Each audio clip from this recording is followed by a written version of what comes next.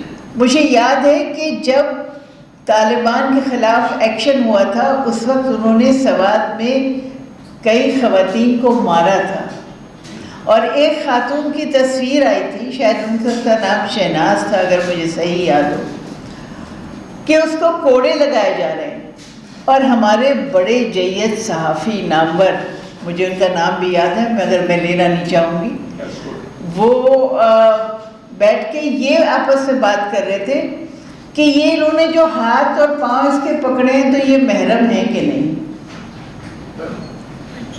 مطلب یہ کہ اس کو فلاگنگ ہو رہی ہے، کوڑے مارے جا رہے ہیں، اتنا بڑا ہیومن رائٹ وائلیشن ہو رہا ہے، اس کی ڈگنیٹی جو ہے وہ ختم ہو رہی ہے، اور آپ یہ سوال کر رہے ہیں کہ کیا ہاتھ پاؤں پکڑنے والے محرم ہیں؟ یہ ہم برسوں سے برداشت کر رہے ہیں، یہ ہم ضیاء الحق کے زمانے سے برداشت کر رہے ہیں۔ اس لیے آج اس طرح کے سوالوں کے لیے بہت گنجائش موجود ہے، اور جب معاشرہ عادی ہو جاتا ہے ایک ظلم کو برداشت کرنے کا، تو اس کی برداشت جو ہے یہ بڑھتی جاتی ہے، کم نہیں ہوتی، وہ پھر بہت بہت بڑی چیزیں بھی برداشت کر لیتا ہے۔ دیکھیں یہ جو بات ہوتی ہے پاکستان میں ڈیپ اسٹیٹ کی، میں کل ایک چھوٹا سا کلپ دیکھ رہی تھی کہ ہیلری کلنٹن سے کسی نے پوچھا کہ یہ ڈیپ اسٹیٹ کیا ہے، تو اس نے کہا کہ نہیں یہ ہمارے جیسے ملکوں میں نہیں ہے، یہ تو پاکستان جیسے ملکوں میں ہے، جہاں پہ ہر چیز میں ایجنسیاں اور فوج ملوث ہوتی ہیں، وہ سارا نظام چلاتے ہیں، اور امپریشن یہ ہوتا ہے کہ ایک جمہوری حکومت ہے جو چلا رہی ہے، اس کے کنٹرول میں اتنا سب کچھ ہوتا ہے کہ چاہے وہ صدر ہو، چاہے وہ وزیر اعظم ہو، کوئی بھی پر نہیں مار سکتا اس کی مرضی کے بغیر۔ تو یہ بھی سچویشن ہم سب جانتے ہیں، میرا خیال ہے کچھ عرصہ پہلے تو لوگ نہیں سمجھتے تھے، لیکن لوگ اب بہت اچھی طرح سے سمجھتے ہیں کہ ڈیپ اسٹیٹ کا مطلب کیا ہے۔ اور اگر ہم یہ ساری چیزیں برداشت کرتے رہے تو یہ جو جرائم ہیں، دیکھیں عورت کی اگر آپ حیثیت کو مساوی تسلیم نہیں کرتے، آپ کے کانسٹیٹیوشن نے تو کہا ہے، آرٹیکل 25 اس میں موجود ہے، لیکن کیا آپ نے اس کو ٹرانسلیٹ بھی کیا ہے انٹو ایکشن؟ آپ نے نہیں کیا۔ ڈومیسٹک وائلنس ابھی تک اتنا موجود ہے، آپ مجھے یہ بتائیں کہ ہمارے کون سے کتنے گھر ہیں جہاں عورتوں کے ساتھ کوئی ظلم زیادتی نہیں ہوتی، ان کے ساتھ بری زبان نہیں استعمال کی جاتی، ان کے اوپر پریشرز نہیں ہوتے، ان کے ساتھ برا سلوک نہیں ہوتا۔ تو پھر یہ اسی کی ایک بڑھتی ہوئی شکل ہے کہ آپ پھر وہ کرائمز کی طرف آ جاتے ہیں، جو ڈومیسٹک وائلنس ہے، جو سیکشول وائلنس ہے، وہ بڑھ کے کرائم کا روپ اختیار کر لیتا ہے۔ تو ہماری سوسائٹی میں جب تک یہ برداشت ہوگی اور ہم عورت کو اپنے جیسی ایک فرد نہیں تصور کریں گے کہ وہ برابر کی شہری ہے، تو اس کا حق صرف جو ہے گھر کے باہر نہیں ہے، گھر کے اندر بھی ہے۔ اگر آپ اس کو گھر کے اندر حق نہیں دیں گے تو آپ کے بچے بھی یہی دیکھیں گے اور یہی سیکھیں گے، اور بڑے ہو کے وہ معاشرے میں یہی کریں گے۔ تو یہ سائیکل جو ہے، یہ ویل آف پاور جس کو کہتے ہیں، یہ کبھی ختم نہیں ہوگا۔ اس لیے ہماری جو خواتین کی تحریک ہے، ہمارا فوکس اس بات پہ ہوتا ہے کہ چاہے ہم ڈیموکریسی کی بات کرتے ہیں، چاہے ہم ایکوٹی کی بات کرتے ہیں، چاہے ہم ایکوالٹی کی بات کرتے ہیں، it has to start from home. آپ بہت بڑے بن جائیں کوئی جغادری، آپ کہیں کہ جی میں ساری دنیا میں انصاف چاہتا ہوں، لیکن اگر آپ اپنے گھر میں انصاف نہیں کرتے تو آپ اس کو کیسے ٹرانسلیٹ کریں گے انٹو ایکشن؟ اس لیے یہ ساری لڑائی جو ہے وہ گھر سے شروع ہوتی ہے۔ ہمیں بدلنا ہوگا، عورتوں کو بھی بدلنا ہوگا، کہ ان کا حق نہیں ہے یہ، یا یہ ان کی قسمت نہیں ہے کہ وہ ظلم زیادتی جو ہے وہ برداشت کریں. اور مردوں کو بھی بدلنا ہوگا کہ وہ آپ کی پراپرٹی نہیں ہے، وہ آپ کی جائیداد نہیں ہے. بات ہو رہی تھی ابھی کچھ دن پہلے 4 شادیوں کی، ایک محترمہ نے لکھا جس طرح آپ افورڈ کر سکتے ہو تو مکان خرید سکتے ہیں، 1 2 3 4، اسی طرح آپ بیویاں بھی کر سکتے ہیں. بھئی عورت کوئی مکان ہے، جائیداد ہے، زمین ہے، دکان ہے. تو جب تک عورت خود اپنی یہ سوچ نہیں بدلے گی، آپ کیسے یہ توقع رکھتے ہیں کہ مرد بدلیں گے؟ تو اس معاشرے میں، سماج میں ہم سب کو بدلنے کی ضرورت ہے اور ہمیں سوال اٹھانے کی ضرورت ہے. دیکھیے ہم نے سوال اٹھانے چھوڑ دیے. ہم ہر بات کو بہت آرام سے، یہاں بہت سے میرے دوست صحافی بھی ہوں گے، آرام سے ہم ایکسیپٹ کر لیتے ہیں. ہم سوال نہیں اٹھاتے، اس لیے کہ ہم 30-35 برس جو ہم معاشرہ میں رہے ہیں، ہم نے سیکھ لیا ہے تابع داری. ہم سوال نہیں اٹھاتے. تو ہمیں سوال اٹھانے چاہیے. حکومت جو ہے وہ ہمارے ٹیکسوں سے چلتی ہے. ہمارا کام ہے کہ ان کو بار بار یاد دہانی کروائیں. اب جو نمرتا کا کیس ہے، اس میں ہمیں پوچھنے کی ضرورت ہے کہ وہ جوڈیشل رپورٹ کہاں گئی. دیکھیں 2 ایشوز ہیں، 2 مجھے اس میں سے ڈیمانڈ نکلتے دکھائی دیتے ہیں. ایک تو یہ کہ جوڈیشل رپورٹ کہاں ہے، آپ اس کو پبلش کریں، اوپن کریں، پبلک کریں. اور اگر یہ گورنر ہاؤس کے پاس، گورنر کے پاس ہے تو گورنر کا کیا کام ہے اس کو لے کے بیٹھنے کا؟ ہمیں پروٹیسٹ کرنا چاہیے گورنر ہاؤس کے سامنے کہ اس کو پبلک کرو. اور خود جوڈیشل کمیٹی کا یہ اختیار ہونا چاہیے کہ گورنر نہیں کرتا تو وہ پبلک کرے.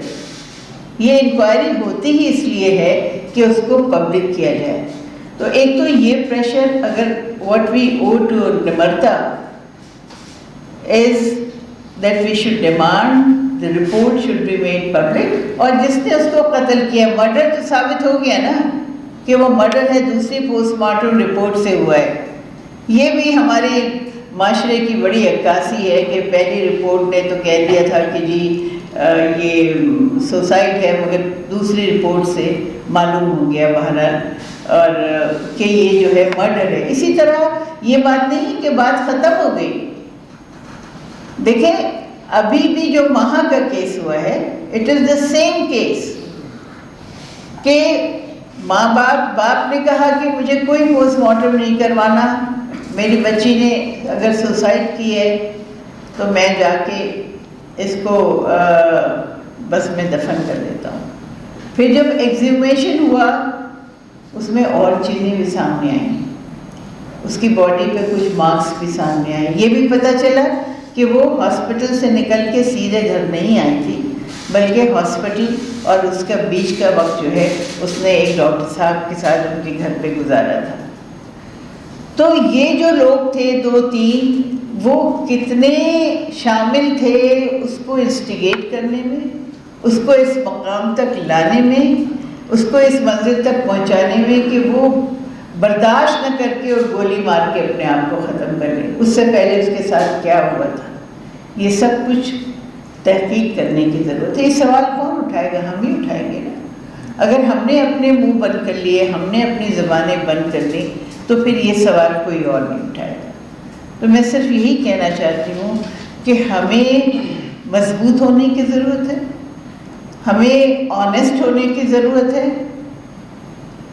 ہم حکومت نہیں ہے کہ ہر چیز ہمارے بس میں ہے اور ہم جو چاہیں، لیکن ہم حکومت سے ہر سوال کر سکتے ہیں. ہمیں ڈرنے کی ضرورت نہیں ہے، ہمیں گھبرانے کی ضرورت نہیں ہے. اگر 10 15 20 لوگ کھڑے ہو کے سوال کریں گے تو کسی کی ہمت نہیں پڑے گی اس کو ہاتھ ڈالنے کی. اگر کوئی اکیلا کرے گا تو ہاں وہ شاید غائب کر دیا جائے گا یا کچھ اور اس کا انجام ہوگا. اس لیے ہمیں ہر قسم کا ڈسکرمنیشن بھول کے بالکل ہمیں یہ بات کرنی چاہیے کہ اگر آپ کو انصاف دینا ہے تو آپ کو اپنے کرمنل جسٹس سسٹم کو ٹھیک کرنا ہے. ہمارا ایک پولیس کا نیٹ ورک ہے، نظر بھی ہے اس پہ. ہم وہ زیادہ شور مچاتے ہیں، کوشش کر کے FIR کٹوا دیتے ہیں، چاہے وہ مٹی کا کیس ہو، لیکن اس سے فرق نہیں پڑتا۔ اس کے بعد تو کیس پھر IO کے پاس ہوتا ہے نا، وہ انویسٹیگیشن میں کیا کرتا ہے، پھر پروسیکیوشن میں کیا ہوتا ہے۔ تو ایک مرحلہ نہیں ہے، ہمارے کرمنل جوڈیشل سسٹم میں اتنے لوپ ہولز موجود ہیں کہ مجرموں کو اگر کنوکشن ریٹ جو ہے 2-3% ہے وائلنس اگینسٹ ویمن کا، ٹھیک ہے وہ ایک عمران کو انہوں نے پھانسی دے دی قصور کے کیس میں، مگر 250 کیسز کا تو کچھ نہیں ہوا نا۔ ان بچوں کے تو جو پرپیٹریٹرز تھے وہ پکڑے نہیں گئے نا، ان کو سزا نہیں ہوئی، اور نہ ہی یہ چائلڈ ابیوز ختم ہوا ہے۔ تو ہم کس بات پہ خوش ہوتے ہیں اگر ایک آدمی کو سزا ہو جاتی ہے؟ تو جب تک آپ پورا سسٹم نہیں ٹھیک کریں گے، ہمیں لائر سے کہنا چاہیے کہ آپ اس کے لیے پریشر ڈالیں۔ ہمیں خواتین کی جتنی بھی آرگنائزیشنز ہیں یا کمیشنز ہیں، یا یہاں پہ ہیومن رائٹس کمیشن بھی موجود ہیں، ان سے بھی کہنا چاہیے کہ جوڈیشل ریفارمز جو ہیں وہ ایک بہت اہم چیز ہیں، ہمیں اس کے اوپر توجہ دینے کی ضرورت ہے۔ ہمیں اگر انصاف لوگوں کو دلوانا ہے، چاہے وہ نورتا ہے، چاہے وہ ماہا ہے، چاہے کوئی ہندو ہے یا مسلمان ہے، غریب ہے یا امیر ہے، تو ہمیں اس ملک میں رول آف لا لانا ہوگا۔ جب تک رول آف لا اس ملک میں نہیں آئے گا، ہمارے مسائل جو ہے وہ حل نہیں ہوں گے۔ Thank you.